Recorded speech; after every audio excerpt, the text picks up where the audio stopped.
আসসালামু আলাইকুম।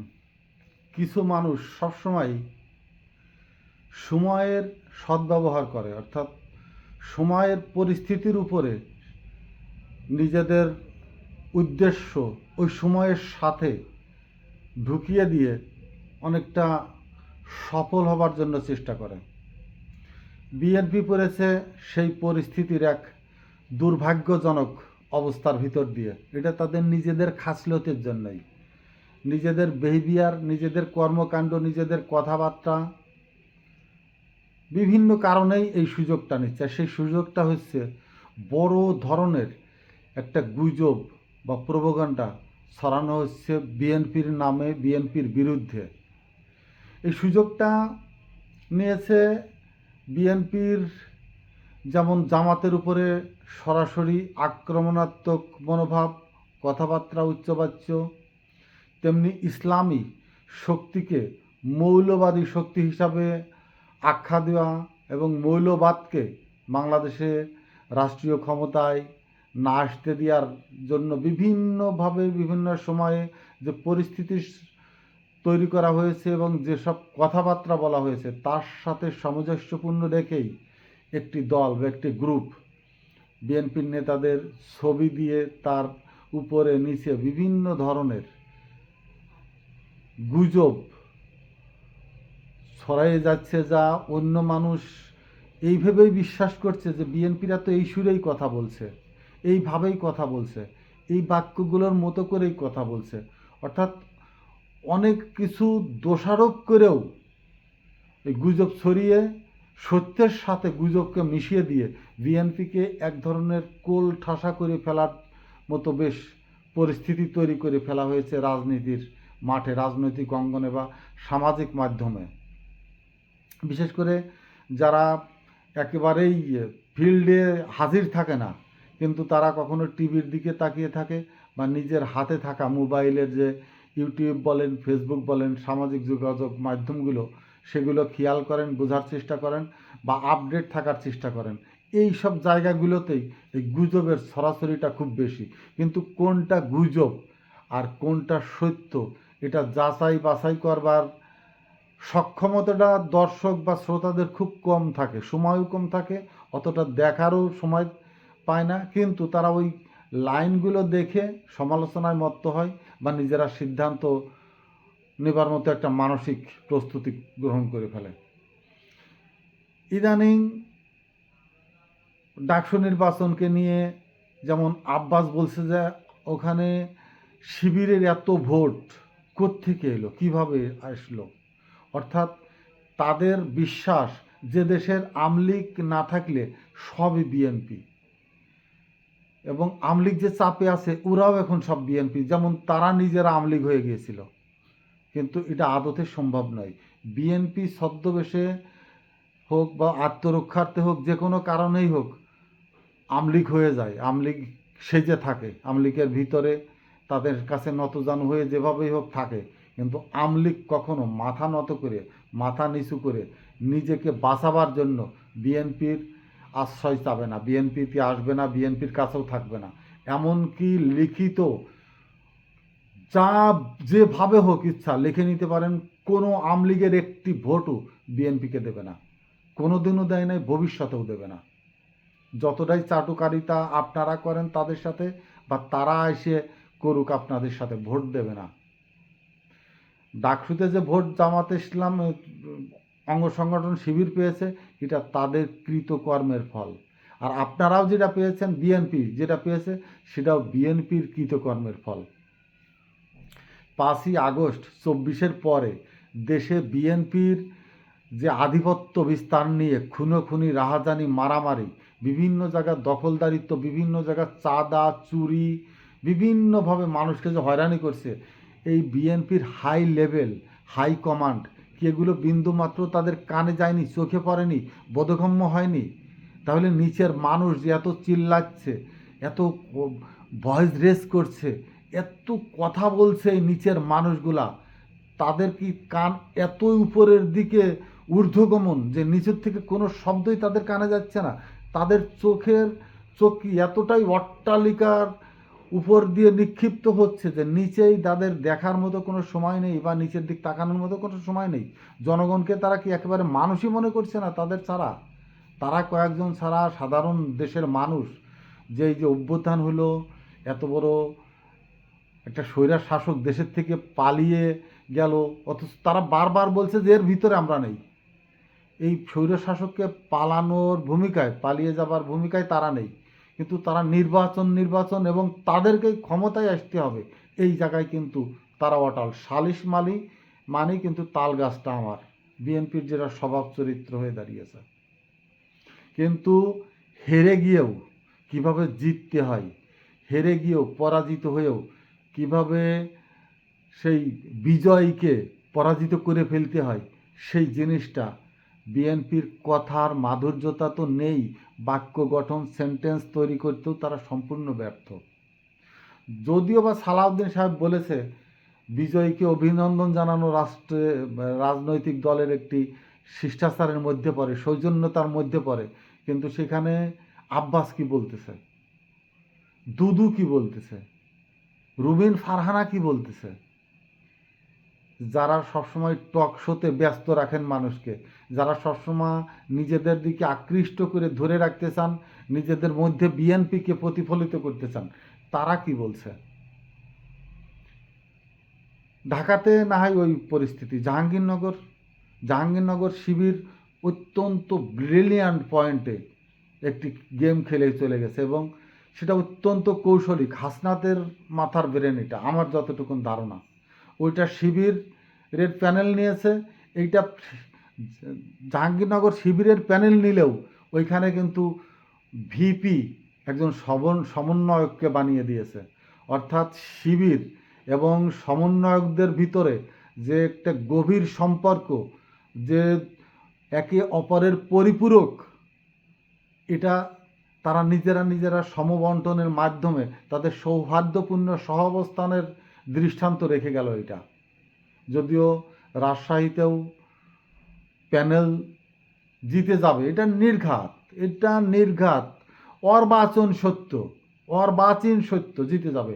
কুষ্টিয়া চিটাগাং তো জিতবেই নিঃসন্দেহে, কারণ এই সংগঠনগুলো সমন্বয়ক বলেন বা তারা যে ঐক্যের কথা বলছে, সামগ্রিকভাবে যে ঐক্যবদ্ধভাবে নির্বাচন করছে, এরা সবাই কিন্তু ছাত্রদের দিয়েই ছাত্র সংগঠন করিয়েছে।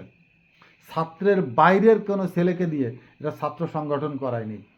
বিএনপি কি বুকে হাত দিয়ে বলতে পারবে যে তারা ছাত্রদেরকে দিয়ে ছাত্র সংগঠন করায়? ঢাকার যে ছাত্রদলের সভাপতি, এই ছেলে নাকি 11-12 সেশনের, আজ 25 সাল, সে ঢাকা ভার্সিটির সভাপতি, ছাত্রদলের সভাপতি। সে ঢাকা ভার্সিটিতে কি করে? তার তো কোম্পানি বিড়ি সিগারেট বেশি বাড়ানোর কথা, যদি ওই ধরনের ছাত্রই হয়। বিড়ি সিগারেট, ওষুধ বেচার নিচে রিপ্রেজেন্টেটিভের চাকরি পাবে বলে মনে হয় না, তবে যে ছবি টবি তোলে ক্যামেরা দিয়ে প্রেসক্রিপশনের, এই ধরনের কোনো কিছু পেতে পারে, বা স্যার যে ওষুধ ডেলিভারি দেয় যারা, এইগুলো হয়তো হইতে পারে। কিন্তু এক ধরনের ডাক্তারের সাথে কন্ডাক্ট করা, ডাক্তারের সাথে ফেস টু ফেস কথা বলা, এইটা তার দ্বারা সম্ভব না। আর বিএনপির সবচেয়ে আর একটা চরিত্র প্রতিফলিত হচ্ছে, সেটা হচ্ছে চরম একটা বিয়াদবি টাইপ বেহিভ করা। সেটা মুখের বেহিভ, বাক্য দিয়ে হোক, মুখের আকৃতি দিয়ে হোক, হাত দিয়ে হোক, পা দিয়ে হোক, সম্পূর্ণ একটা একেবারে আমি দেখছি, লক্ষ্য করছি যে ছোট থেকে বড় পর্যন্ত সম্পূর্ণ বিয়াদবের সর্বপর্যায়ে তারা প্রচার করছে নিজেদেরকে। গণেশ যে ভিসি স্যারের টেবিলে চওর মারল বিএনপির তরফ থেকে, অন্তত মিনিমাম ওই দুদু ঢাকা ভার্সিটির ছাত্র, দুদু মিয়া কয় সাবজেক্টে মাস্টার্স করছেন? আপনি জানেন না ভিসি কোন লেভেলের একজন মানুষ হইতে পারে? আর বর্তমান ভিসির তো তুলনাহীন। তার টেবিলে যে চওর মারল, বিএনপির মিনিমাম একজন নেতার কি এর জন্য দুঃখ প্রকাশ করার কথা ছিল না? ওই ছেলেকে শোকজ করে কেন এই ধরনের মিসবিহেভ করলো, এটা করার প্রয়োজন ছিল না? মানে বিএনপি জনগণকে নিয়ে না, তারা তাদের দৈরাত্য এবং তাদের অক্ষমতাকে, আমি বলছি অক্ষমতাকে ক্ষমতা দিয়ে, তারা অস্ত্রের মোহরা দিয়ে ক্যাডার ভিত্তিকভাবে অস্ত্র পরিচালনার যে ক্যাডার ভিত্তিক এদের দিয়ে তারা ক্ষমতায় যাওয়ার পায়চারা করছে। সম্প্রতি পিআর নিয়ে জামাত ইসলাম, ইসলামী যে একটা ঐক্যজোট, খিলাফত মজলিস, হেফাজত ইসলাম, মোট 8টা ইসলামী সংগঠন সহ নূরের দল, এনসিপি যারা সংগঠিত হয়েছে, যদিও যুগপৎ আন্দোলনে যেতে চায়নি এনসিপি, কিন্তু তাদের সাথে আছে। জামাত চরমোনাই তারা যুগপৎ আন্দোলনে যাবে পিআর নির্বাচন নিয়ে। টেবিলে যদি না হয়, তারা মাঠেও তাদের মতামত জানানোর জন্য এবং গণসমাবেশ করে মানুষকে সচেতন করার জন্য, তাদের পক্ষে মতামত যাচাইয়ের জন্য তারা মাঠের কথা বলেছে, তারা মাঠে নামবে। আরে ভাই সালাউদ্দিন আহমেদ, তুমিও বলো যে হ্যাঁ আমরা সংসদীয় গণতন্ত্রের যে সাংবিধানিক নিয়মতান্ত্রিক নির্বাচন, আমরা সেটার জন্য আমরাও মাঠে নামব, আমরাও আন্দোলন করব। জামাত ইসলামী একটা ডেট দেশে 19 তারিখ 11 তারিখ, যে ডেটগুলো দেশে তার 2 দিন 1 দিন আগে পরে করে তারা তাদের প্রোগ্রামটা দিতে পারে, কিন্তু সালাউদ্দিন সাহেব সেটা না বলে সরাসরি হুমকিতে বলেছে তার জবাব মাঠেই দেওয়া হবে, মাঠ থেকে তাদের জবাব দেওয়া হবে। একটা বাক্য তৈরির ভিতরে একটা হুমকি রয়ে গেল না, একটা হুমকি স্বরূপ হুঙ্কার দেওয়া হলো না। এটা কি রাজনীতিক গণতন্ত্রের শিষ্টাচারের ভিতরে পড়ে? একজন গণতান্ত্রিক ধারায় আন্দোলনের কথা বলবে, করবেও, আপনিও আপনার প্রস্তাবনা নিয়ে, আপনার সিদ্ধান্ত নিয়ে আপনি আপনার প্রোগ্রাম দিবেন, এবং সেটা একই দিনে যেন না হয়, সেটা কম্পেয়ার করে নির্বাচন কমিশনের সাথে হোক, সরকারের সাথে কথা বলে আপনারা অন্য দিনের ডেট দিয়ে আপনারা আপনাদের মতামত জনগণের সামনে পেশ করার জন্য আন্দোলনে যেতে পারেন। কিন্তু মাঠে মানে লেলিয়ে দিচ্ছে, কাদের পিছনে লেলিয়ে দিচ্ছে? যারা আন্দোলন করে রক্ত দিয়ে শহীদ করে যে যুব সমাজের মাধ্যমে এই বিএনপিকে মুক্ত করল, এই বিএনপিকে আজ কথা বলার জন্য ফিল্ড তৈরি করে দিল, তাদের বিরুদ্ধে উনরা এখন লাঠিসোঁটা নিয়ে মাঠে নামবেন। 1/11 যেমন আমলিগ পিটিয়েছিল, উনরা সেইভাবে মাঠে নামতে চাচ্ছেন জামাতকে পিটাইতে। মাঠের খবর কি সালাউদ্দিন সাহেব জানেন? মাঠের পরিস্থিতি কি সালাউদ্দিন সাহেব বোঝেন? যে 8টি দল জোটের কথা বলছে, এই 8টি দল যদি মাঠে থাকে, মারামারি করার মতো আপনার লোক পাবেন? এই লোকগুলো যখন বের হয়ে যাবে, আপনি কি জানেন যে ডাকসু নির্বাচনে আপনার ছাত্র দলের কত শতাংশ ভোট শিবিরকে দিয়েছে?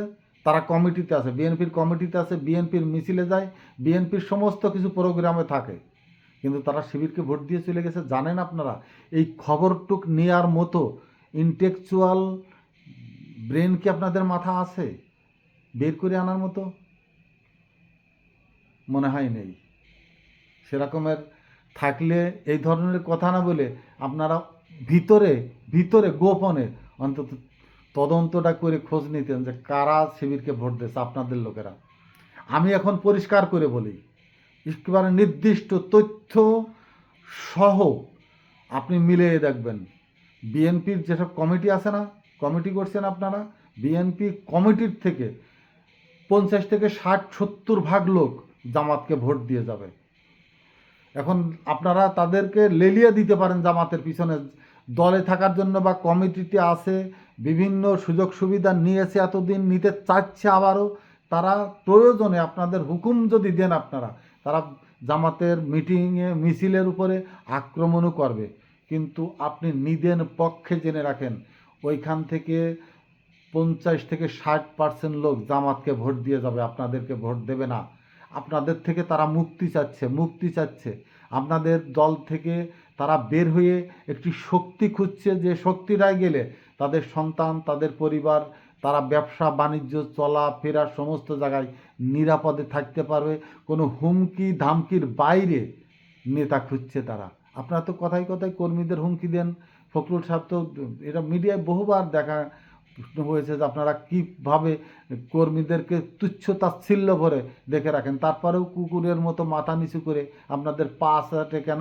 ওই যে কিছু সিটাই টিটাই দেন খোল টোল এই খাওয়ার জন্য, কিন্তু এই খাওয়া তারা পেটে হজম করতে চাচ্ছে না। আর তারা নিরাপদ একটি ফিল্ড চাচ্ছে, যেখানে তাদের ভবিষ্যৎ সন্তানেরা লাশ হয়ে আসবে না, মামলার আসামি হয়ে আসবে না, কারোর খুনি হয়ে আসবে না, কারোর রক্ত গায়ে মেখে বাড়িতে ফিরে আসবে না। যে ছেলে দেবে আরও পরিচ্ছন্ন পরিবেশে যারা তৈরি করে তার ঘরে দিয়ে যাবে পৌঁছে, সেই ধরনের একটি দলে খুঁজছে। আপনার দলের লোকই, আপনারা কতিপয় লোক নেতা হয়ে বসে থাকেন স্বর্ণ শিখরে, দেশ অন্যদিকে অন্যভাবে ভেড়ার পালের মতো চলে যাবে, পরে এসে দেখবেন যে মাঠ খালি, কিচ্ছু নাই, হাহাকার। আসসালামু আলাইকুম।